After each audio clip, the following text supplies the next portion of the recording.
Hello everyone, Norma Woodcock speaking to you from Perth in Western Australia.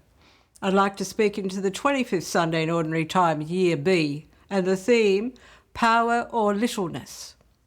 In the Gospel, Mark 9:30-37, the disciples were arguing about which of them would be the greatest. And Jesus said to them, if anyone wants to be first, he must make himself last of all and a servant of all. Jesus then speaks about a child. Whoever welcomes one such child welcomes me. Welcome means loving service, and child stands for the weakest members of the community, who are the most needy and who have nothing to give back. I'd like to read you a story that I found so deeply moving it brought me to tears. Elie Wiesel, the Jewish writer and Nobel Prize winner, tells a very disturbing story in one of his books. Once, after delivering a lecture in New York, he met a man who looked vaguely familiar. He began to wonder who he was and where they had met before. Then he remembered. He had known him in Auschwitz. Suddenly, an incident involving the man came back to him. As soon as children arrived by train at Auschwitz, they were immediately selected for the gas chamber. On one occasion, a group of children were left to wait by themselves for the next day. This man asked the guards if he could stay with the children during their last night on earth. Surprisingly, his request was granted.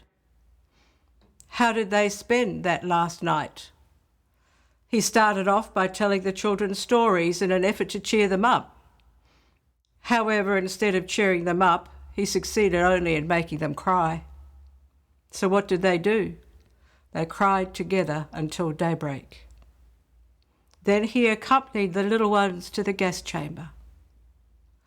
Afterwards, he returned to the prison yard to report for work, and when the guards saw him, they burst out laughing. The man's heroic act of service towards the little ones shines out all the brighter because of the darkness of the background.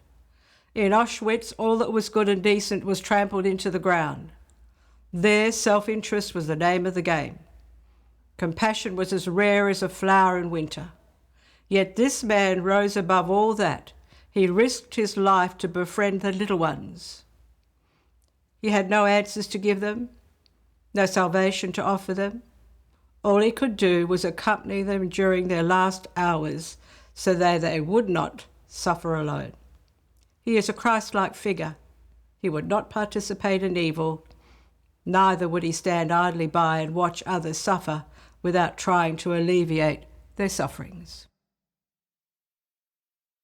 And I guess the question always is, who are the little ones in your life? Who do you need to sit with and cry with and be with and understand and listen to without having the capacity or having to change anything, but just to be with them? And that is the hardest thing of all, because what I find so many times with people, and the horror of my journey, people want to make it better. They want to make it go away.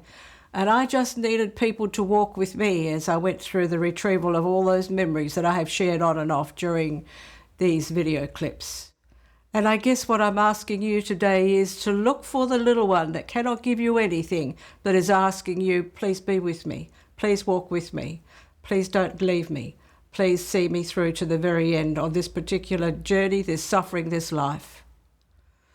I hope that story touched you as deeply as it touched me. May it be a good week for you as you seek out what you can do in your neck of the woods. God bless you and thanks for listening.